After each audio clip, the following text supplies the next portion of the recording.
How's it going, everybody? A few years ago I made a video for family members who don't understand ME and CFS, and I kind of explained what it's like to have.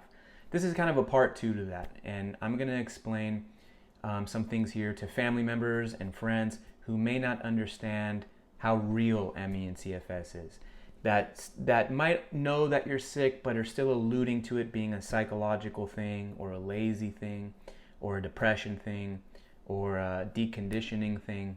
So this is for them. So share this with them, show it to them, and hopefully I can do you justice explaining this on your behalf, because I know a lot of you are very sick. I'm going to try to do this for you. So I'm going to jump right in. MECFS for years was under researched, and a lot of people didn't have answers, and I can see why it would be blamed on an array of different things. Science is caught up now, though. There's biomarkers for MECFS. There are brain scans that can show the effects of MECFS. There's cardiovascular pulmonary exercise testing that measure the severity and prove that there's MECFS. So I will link those in the description so people can further research those things. I don't want to go too much into them because it'll take up way too much time. But the point is there's a lot of science now that proves MECFS is not a psychological illness. It is not a deconditioning illness. It is not a choice people are making. And that's very important to understand. And if you thought those things before, that's okay. But as new facts are presented, I think that we should evolve with the facts that science and the medical community is presenting to us. And it has clearly been showing over numerous years now that this is a physical condition. So one important thing that I want people watching this to know. There's a very unique trait with ME and CFS that you may not understand if you've never had ME and CFS. And that's post-exertional malaise, or PEM. Post-exertional malaise is very unique to ME sufferers. And what it is if you overexert yourself physically and sometimes mentally, extremely stressful events can trigger this too. What happens is you have a flare-up of your symptoms, you actually get sicker, and you can't recover very quickly. Some people take days, weeks, months, some even years, some permanently.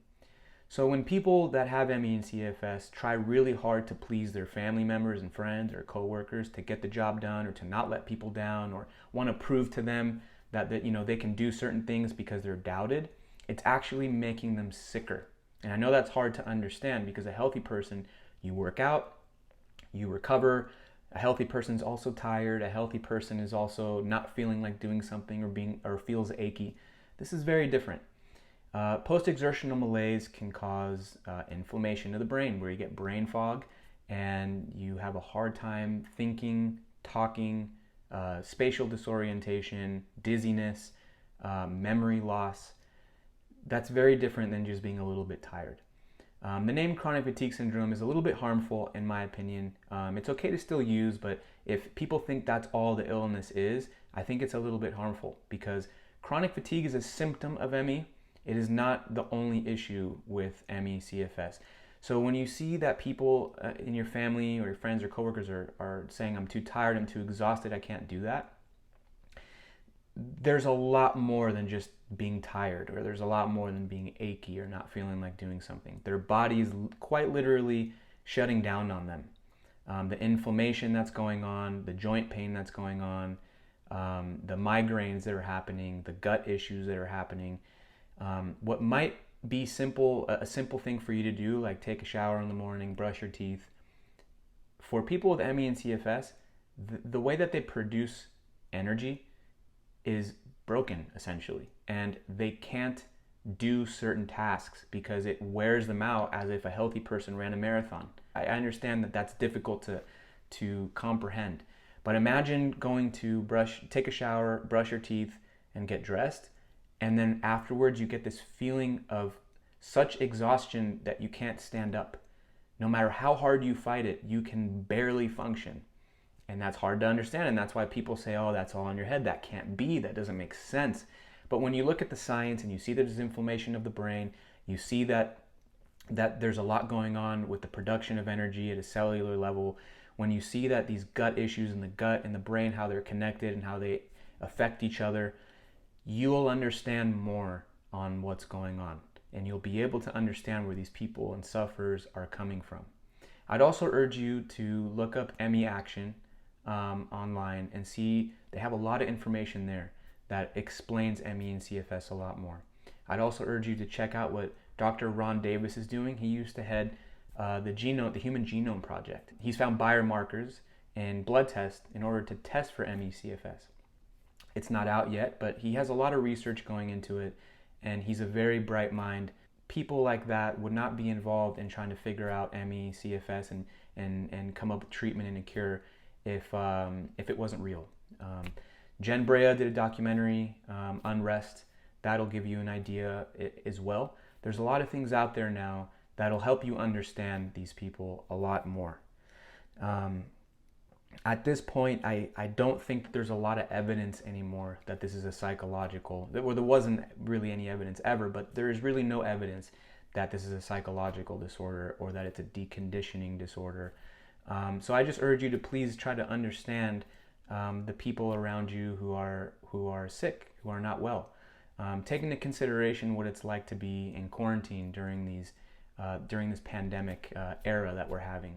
And think of the peak of the quarantine when you were just completely away from everything that you enjoy doing. That's what people with ME and CFS have been going through for decades in some cases, and many, many years. They have not been able to do the things that make them happy. Swimming, running, barbecuing, hanging out with their friends.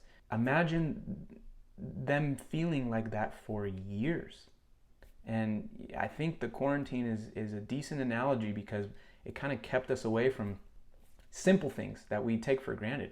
Going to a restaurant for a birthday and everyone being there in close quarters. And those are things that people with ME and CFS have been missing out on for a very, very long time. And they don't want to miss out on those things. None of us do. So I just urge you to please do a little bit of research. I'll put the links in the description and try to maybe reevaluate your position on how you've approached ME in the past. I'm sure that people that suffer from ME that you know will forgive you if you do the research and say, you know what, there's enough evidence now to show that maybe I was wrong. This isn't psychological. Science and the medical community has proven otherwise. And that's okay because it was a misunderstood. It still is a misunderstood illness, and there wasn't enough research out there. I don't blame people who don't understand this illness and might think it's psychological. I don't think it's healthy for family members to have that approach with someone who's sick. But I understand why they feel that way. Maybe if I didn't have ME and I saw someone with ME, I might think that too. But now that there's all this evidence now, I think it's time to put that to rest. No one wants to be on, quarantined for years, so to speak, and miss out on all these things in life. So thank you for watching. I hope that this can hopefully bring some compassion and some empathy to people that really, really need it. And I know it will mean a lot to them while they're going through this difficult illness. In fact, I know it'll mean a lot to them, and I know it'll help them in every way. It'll make them feel better to have loved ones understand them a little bit more. At the end of the day, we all just want to be understood as humans and connect with other humans. That just makes you feel better, and I think that's very important for people that have suffered from ME and CFS, some of which have been locked in rooms for months and even years, unfortunately.